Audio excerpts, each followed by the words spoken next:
इस वक्त की बड़ी खबर आपको बता दें, यूरोपीय त्रिमूर्ति के कीव दौरे पर रूस का तंज। रूसी सुरक्षा परिषद के डिप्टी चेयरमैन और रूस के पूर्व राष्ट्रपति दिमित्री मेदवेदेव ने कहा कि इन नेताओं के यूक्रेन दौरे का कोई मतलब नहीं है। यूरोपीय नेताओं के दौरे से यूक्रेन को शांति नहीं मिलने वाली है। EU सदस्यता और पुरानी हौवित्जर तोपें देने का वादा किया गया है। इनके दौरे से कुछ नहीं बदलने वाला।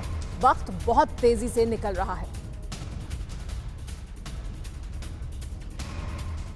रूस यूक्रेन जंग पर अमेरिकी जनरल का सनसनीखेज बयान सामने आया है। यूक्रेन में चल रही वर्ल्ड वॉर 1 जैसी जंग, ये कहा है जनरल मार्क मिले ने। किसी भी मोड़ पर पहुंच सकती है ये जंग, ये भी कहना था मार्क मिले का।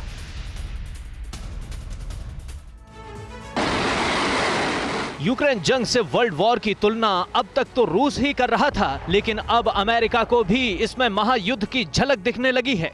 अमेरिकी सेना के टॉप जनरल मार्क मिले ने कुछ ऐसी ही बात कही है। मार्क मिले ने कहा कि यूक्रेन और रूस की जंग अब बहुत गंभीर स्थिति में पहुंच चुकी है और वहां इस वक्त वैसी ही लड़ाई चल रही है जैसी पहले महायुद्ध में हुई थी। यूक्रेनी सैनिक एक एक घर के लिए, एक एक गली गली के लिए लड़ रहे हैं। अमेरिकी जनरल का मानना है कि रूस डोनबास पर कब्जा तो करना चाहता है, लेकिन युद्ध की उसकी रफ्तार बहुत धीमी है। रूस की लीडरशिप कमजोर पड़ी है और युद्ध लड़ रही फौज को क्लियर कमांड नहीं मिल पा रही।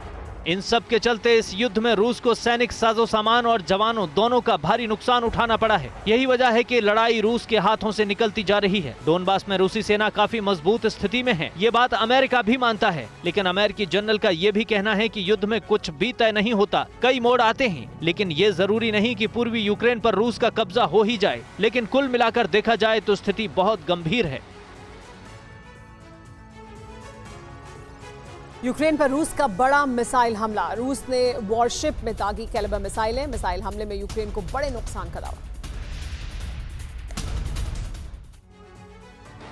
यूक्रेन से सटे समंदर की लहरों पर राज कर रहे रूसी वॉरशिप यूक्रेन पर लगातार आग उगल रहे हैं। उनके सैनिक ठिकानों को लगातार निशाना बना रहे हैं। रूसी जंगी जहाज से कैलिबर मिसाइल का ये प्रहार इसी की तस्दीक कर रहा है। रूस ने ताबड़तोड़ मिसाइल हमले किए और यूक्रेन के कई सैन्य अड्डों को तबाह करने का दावा किया। रूस का दावा है कि इस हमले में यूक्रेन की सेना के हथियार और गोला बारूद भी नष्ट हो गए। रूस की फौज ने इस हमले का वीडियो तो शेयर किया, लेकिन हमला ठीक किस जगह और कब किया गया इस बारे में कोई जानकारी नहीं दी।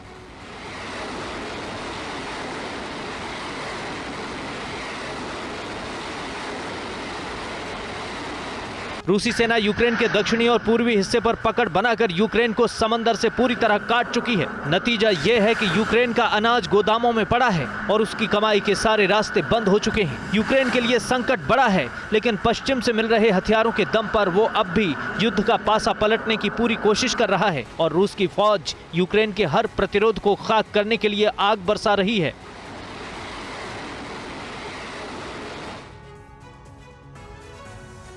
और लवीव में रूसी फौज पर यूक्रेन का जबरदस्त पलटवार हुआ है। यूक्रेनी पैराट्रूपर्स का रूसी फौज पर मिसाइल अटैक। यूक्रेन के हमले में रूस के T-90 टैंक तबाह हो गए। पश्चिमी यूक्रेन के शहर लवीव की गिनती कभी यूक्रेन के सबसे खूबसूरत पर्यटन स्थलों में की जाती थी, लेकिन आज शोले की बारिश से बेहाल है। भीषण बमबारी की इन तस्वीरों से यहाँ के हालात समझे जा सकते हैं। पोलैंड की सरहद से करीब 70 किलोमीटर दूर लवीव में यूक्रेनी पैराट्रूपर्स ने रूसी सेना के काफिले पर भीषण बमबारी की और पूरा इलाका धुएं के गुब्बार से भर गया। यूक्रेन ने जेवलिन एंटी टैंक मिसाइल से रूस के 2 हाईटेक T-90 टैंक को पूरी तरह तबाह कर दिया। यूक्रेन का दावा है कि इस हमले में रूसी सैन्य काफिले को जबरदस्त नुकसान पहुंचा है। जंग में आग में झुलस रहे यूक्रेन के कुछ दिन पहले तक लवीव को सबसे सुरक्षित इलाके में से एक माना जाता था, लेकिन अब ये भी बारूद की चपेट में आ चुका है। रूसी फौज इस पर कब्जे के लिए ताबड़तोड़ हमले कर रही है, लेकिन अमेरिका से मिली जेवलिन मिसाइल यूक्रेन के लिए रक्षा कवच का काम कर रही है। कई हिस्सों में गोरिल्ला युद्ध लड़ रहे यूक्रेन के जवान इसकी मदद से रूसी फौज पर अचूक वार कर रहे हैं, उसे भारी नुकसान पहुँचा रहे हैं।